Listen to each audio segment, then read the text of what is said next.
Well, welcome to the show. I'm Dr. Hey, Corey thanks. Allen alongside my wife, Pam, where there's been some feistiness in our house this morning. I think you're enjoying it. My guess is you're enjoying it. I don't I'm know. enjoying it. Some of the way it's going is kind of like it's a little too close to home on, wait, I don't know if I see myself that way. I don't know if I like that edge or Okay.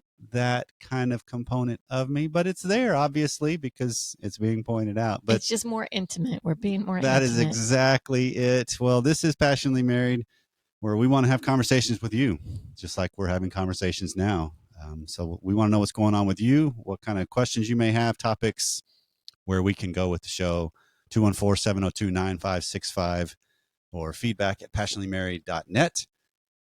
That's the way you can let us know what's going on and how we can speak to what's going on in your world and what's going on in ours right now. This is the final week as the airing of this show right now here in the graduation week in our home. We've got a senior graduating. So towards the end of May 2023 is the sex seminar going on with the Dating Divas that are putting that on. So this is the last opportunity. So if you go to passionatelymarried.net/divas, you get a chance to get 31 sessions on the topic of sex and all that encompasses for $20. And I've got one of them in there on how sex is a language and we're always communicating. So if you want to take advantage of that, passionatelymarried.net/divas. And also on our side of the equation here, Pam, for this summer, so the rest of May, June, July, and August, if you want to join the Academy, and that is either the full level or the masterclass level on the monthly basis for it, if you use the code SUMMER23 when you're signing up, your first month is free.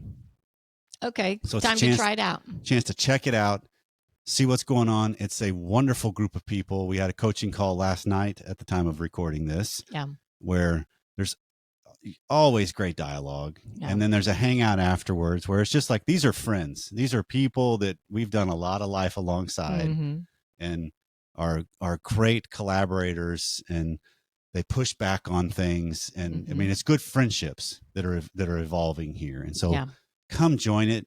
So if you go to passionatelymarried.net/academy, and if you join on the monthly level on either of the Academy levels, which is masterclass or full level, first month is free. Use SUMMER23. Very cool. So today, here's what we're doing for the show. On the regular version today, Pam and I are celebrating 30 years on May 29th, which awesome. Happy anniversary. And to you, baby. So we're going to talk about what are our takeaways from 30 years together, and they're fun. Yeah, they are to talk through, and a couple kind of deep. I mean, we'll go there. And then on the extended version today, which is deeper, longer, and there are no ads, you can subscribe at SMR Nation. No, you can subscribe. You can subscribe at passionatelymarried.net/academy and use SUMMER23, and you get the first month free if you do the monthly level. We're going to look into the world of snooping and how spouses and why spouses do that. Interesting. Snooping on the spouse? Snooping on each other's electronic devices. And keeping up and checking up on. There's actually a study that I was presented with that has some data about where it stands with couples and partners and people. Seems like a recipe for disaster. All that's coming up on today's show. So 30 years ago, we said I do to each other. We did. And as of May 29th, 2023, we're still saying I do to each other. Yeah. And what a ride it's been. Yeah. So far. Yeah. Better now than it was then. Absolutely. I mean, from our conversation this morning, one of the things I did as a repair attempt statement to try to cover some of the things I let slip that didn't land the way I was intending was I will take where we are now or over any stage we've ever been. Oh, yeah. Right. Because the path of what we've got going on and the work we've done and just who you are, who I am, I'll take that. Oh, I will too. And any day of the week. See it as keep going and keep growing because it's quite the collaboration in a lot of ways and most of the time. Granted, we have times where we're not collaborating well. We'll own that. Yeah, but we react better now. Absolutely, we do. And so from 30 years, this is some of the things that we've gleaned from this journey together. Some takeaways. Okay. Yeah, this is some of the stuff that has stood out that I think will help speak to other people. And we'll just kind of expound on some of these different points because there's value in recognizing what's earned. All right. Well, you want to kick off with first I will. one? And so the first one that I look back on my journey with you together is I am my biggest problem. Me too. Me too. That the things that keep coming up that will trip me up, and relationally speaking, I want to so badly blame you. But when I recognize there's a common denominator in this equation, me, and it's me, then I can recognize, wait, if I shift, if I adjust, if I get better at recognizing your phrase of what's being exposed here in me, and get better, then I start coming back. These are some things that coming back to me, Pam, is I have unspoken assumptions all the time that hurt me because I read you and I'm just reading it wrong because it's off of an old map. You know, that's the other one too, is my maps of you need to be updated regularly. So I'm dealing with the woman in front of me, not the woman from 10, 15, 20, 30 years ago. That goes for me too. I fall victim to that as well. Right. With you. And so I think it's recognizing that when I can really start to see the main problem when there are rough points in our marriage and rough points in life, first and foremost, one of my main problems is me. And when I can look at it that way, I stop stepping on my own feet and tripping myself up. And I get a better picture of what am I really fighting? What's really going on here? What's the real issue that I'm facing, that where I just need to do the work of growing myself up? Yeah. Yeah. I mean, that's where I go back to the question that I ask myself of would I want to be married to me? I mean, this is that same comment. And if I'm at a point where I wouldn't want to be married to me, well, I've got to start asking those questions you're talking about. What is it I'm learning from this? What is it that I need to be better at? Mm-hmm. And if I'm not asking those questions, if I think that I don't share in whatever's going on, then I'm probably not someone that anyone else would want to be married to, because I'm thinking I'm holier than anybody else. Right. It's so easy to take high ground in these things, isn't it? Yeah. Where you look at what's going on and you're like, well, that's nothing about me. That's why can't you get your act together? And not that that's not true. There's some truth in that, because the recipe seems to happen in marriage repeatedly is when one person reacts, the other person reacts too. You know, that's where I use the phrase, most issues in marriages are overreactions to another person's overreaction. Right. And we spiral that way. Yeah. But if I'm getting mad about something I can't control, then I got to focus on what I can control. And that's me. And that's so good, because when I can grow myself up and I do the heavy lifting and I create something I deem that's a whole lot more worth being married to, that I would say yes to more often than no to, at least I'm presenting me. Yeah. And I give real choices then to my spouse. Yeah. So the next kind of lesson or takeaway we've had from 30 years is to keep the big stuff, and don't sweat the small stuff. Right. Right. It's interesting to look back on 30 years and look at some of the times when the small stuff kind of took precedent, and it was arguing about the things that weren't the real problem. What is the real problem? And when we don't address that, there's just still this underlying illness, and maybe we're trying to treat some symptoms here and there, but we're not going after the core of what we need to go after. Right. And what's the point in that? All right. That's where it's so easy to fall victim to. We don't let the problem stay the problem. We become part of the problem. Yeah. Because it turns personal. And what jumps out to me with this, Pam, is the big stuff, because some people could be hearing this, well, what are the big stuff? You know, what is that? And to me, what incorporates the big stuff is what are some of the main principles and values you want to live accordingly to? What are some of the goals and philosophies you have for parenting and how you want to live and being a steward of what you have and who you are and your interactions with the community and those around you? Money is a big one. Time, how do we spend it? Where does it go? Do we have common interests? Do we not? There's okay in both on that. And then spirituality. I think those are the big value things. Those are the ones that repeatedly keep coming up as gridlock issues. So that's why I would think, okay, that's a different depth than, wait, this goes on the top shelf in the fridge rather than, no, it can go in the drawer. It's okay. Sure. But I think you go deeper into what's the big stuff money, for example.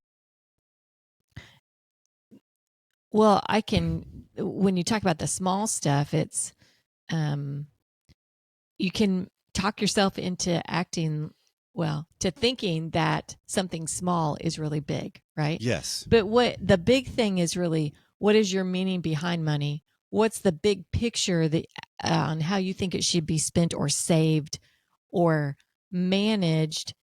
It's not really, you spent $5 on this, right? It's the meanings attached. Yeah, to these things. It's those little things are what are the triggers for whatever your big thing is. Right. So try and wade through the muck of all the little ones and get to what the core is, and spend your time on that rather than nitpicking every penny. Right. I mean, that's what I did early on, right? I remember $1.50 for a taco at Taco Bell.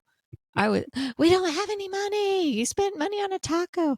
I don't know if that's over the top or not, but maybe not too far from what I did early on, quite honestly. Right. But this is that adage of, we don't fight about things. We fight about the meanings attached to things, and the meanings show us our values. Yeah. And way back then though, I didn't understand the meanings. I didn't understand it. I got you. Yeah. And then one of the last little thing on this sub point here is we go through this journey relationally. This has been our journey.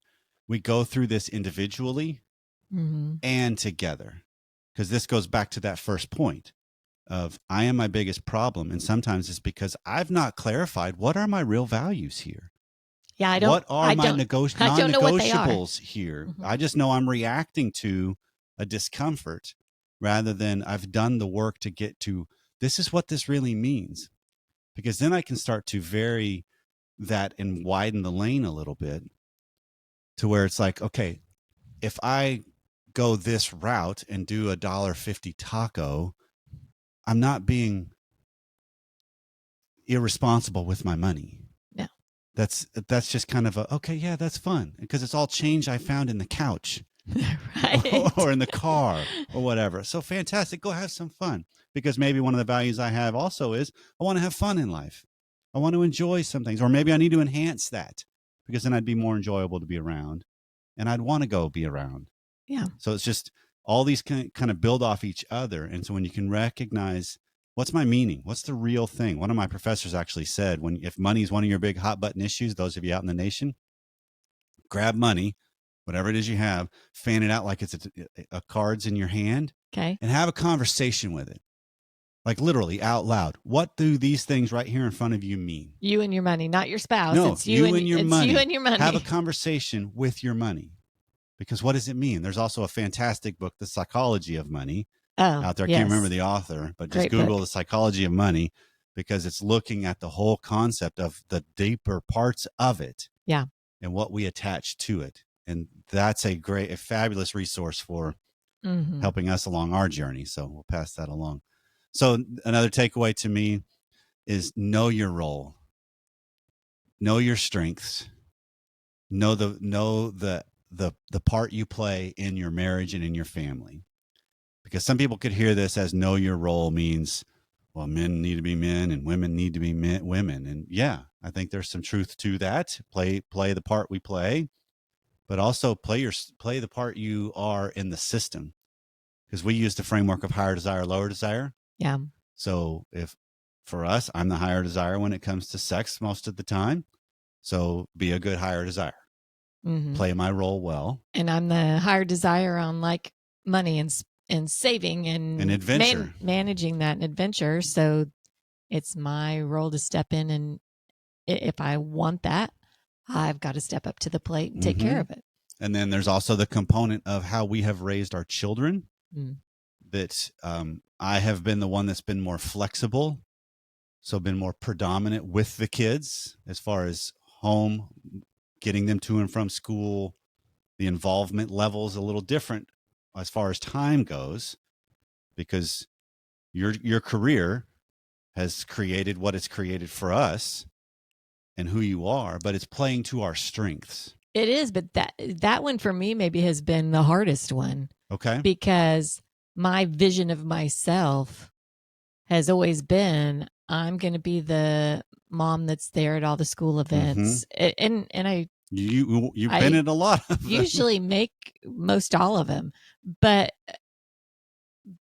the mental game there of trying to make all that happen, trying to be super mom and be at those things, and also want to do everything else, it can take a mental toll. And so at what cost? So maybe I was too hard on myself on that, even still today, because I still want to be in every thing. Yeah. Playing to your strengths doesn't mean it's always comfortable also. Good right? Point. Because there's this element of, okay, wait, I can see that this is probably the better choice for where we are, who we want to be, and back to our values. Yeah. But it also means I've got to confront, because even in this journey early on, I mean, I've had several different clients or people that have emailed into the show when they've heard about our journey, and maybe they do from this one too, that, hey, so Corey, you're saying you took kind of a backseat of the provider role as most typical men, and we're stay-at-home dad to a degree. I'm like, yeah, well, that was a journey for me for a while of, and it still can be, where I have to have my accountant wife say, okay, what did I actually provide to the family financially here? So I know, because my wife does the shell game of accounting world, and I made $11.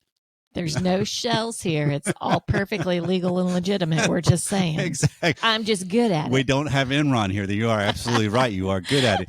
But it's that idea of seeing it, of know the strengths you each play in the system as it evolves, and play to those. That's the better collaboration here. And then the other thing I would add, and this is to the husbands, I really think one of the roles husbands need to really refine and do better, or constantly make sure that we're doing and thriving in this role, is set the tone well for your marriage and your family, which basically can be summed up in your solidness creates stability and consistency for the system. Agree 100%. So when you're there with your family, when you're there with your wife, be there. And then move to the next thing you need to do. The example I use for this the most, that makes the most sense to the husband mastermind groups I run, when we talk about this subject, the two things that stand out to me on how this actually plays out. One is our son. When he was younger, he was a Lego player. He would lay out all those Legos in his room and just build. And then they would stay for a long time, and then he'd build more, right? And so one of the things I tried to do was, when I walked past, if he was in there playing Legos, I would try to deviate for a moment, get on the floor with him for 5 minutes and build Legos. Be with him for a moment. And then move on to whatever the next thing was I was going past his room to do anyway. Yeah. Right. And then the other thing is, today, as of today, since I work from home most of the time, all the time, when you come home, I try to meet you at the door or at your car, because I think that sets a tone of, I'm so glad to see you. Welcome home. Get in here. Let's go. This is the transition to the next stage of the day. And I think those are tangible ways husbands can set tones of solidness. At least that's what works for me. There's a lot of ways to do this, but that's what I'm talking about on setting the tone. Do you agree? I absolutely agree. I absolutely agree. Okay. And one of the things I found from my perspective is being pointed at asking how your day is going. Right. And listening and not just vomiting all the things from my day. Because it took a really, really long time before I realized how off-putting that was to you, for me to, I guess I was being super selfish and I was never asking you how your day was. I'd come in and blah, blah, blah, blah about mine and whatever happened. And then there wasn't even the question of, hey, babe, how was your day? Right. Fill me in. That would come up, but it wasn't elicited, is what you're saying. It would come up in the conversations. Right. But our husbands want to know that we care. They want to feel wanted in that aspect, that I care about what happened with you today. That's good. And I think that's showing respect for your spouse as well. That's good. So the next one, as we roll along, laugh at yourself and each other and laugh with each other. Right? I think a big turning point for us was, a specific day when it was one of those, I was just going off about something. And Corey he put it out there and he said, so you feel better? I thought I was gonna get pushed out of the car after I said that, and I saw your face in the car driving down Highway 75, and he said that, and it was just this light bulb went off in my head, and I just started laughing. I'm like, oh, well, I don't know if I feel better or not, but it was pretty funny that was his response, because what I'd been doing wasn't necessarily rational. Oh yeah, it was a little bit of a complaint fest, grumble. And who wants to listen to that? Kind of, pseudo everything. It was a perfect response. So you feel better? And it was funny because that really is what started, that point is what started our journey to laughing at ourselves more and laughing with one another more about maybe something that was over the top that we reacted poorly. And then we have to be tactful with how we laugh at each other. Truly. Right. There's some element of reading the situation and making sure it's not an attack. Yeah. Don't be oblivious to your spouse's feelings. Right. But I think laughter is an incredible repair for a lot of couples and people. Yeah. And so when you can incorporate that in marriage, it's so life-giving, and it just changes the tone of the house and the moments. Yeah. And you can do that. If you can't do it in the moment, do it after. Do it after, and realize that so many things that we do. Okay, if we were watching a video of someone else on Insta or TikTok or Facebook or whatever, that in these little reels that are out, and we saw what we were doing and someone else did it, would you be going, oh my gosh, this is hilarious, look at this? Yeah, okay, we got to laugh at ourselves. Yep. And laughing at yourself is where that starts, I think. Yeah. Of being able to see it as, here we go. I'm usually smarter than that. And I can kind of just laugh at myself. Yes. And see that, that's actually a funny moment. That's a good thing. All right. So the last two, there will be highs and lows in life and in marriage. Yeah. We're not always in sync.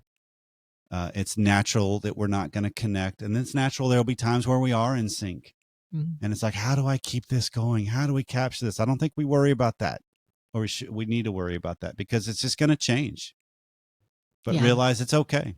Yeah. If you're you can recover from it. Yeah. If you're not in sync, it doesn't mean the end is. It's not, everything's not going wrong when you're not in sync. Right. Because that's just a natural ebb and flow of life and people. And then the last one? The last one, do life with others. Yes. We've got to, if we're living in a vacuum with just us, we're not getting the richness of other people's experiences. We're not getting the richness of just living life together and their input and the community that provides.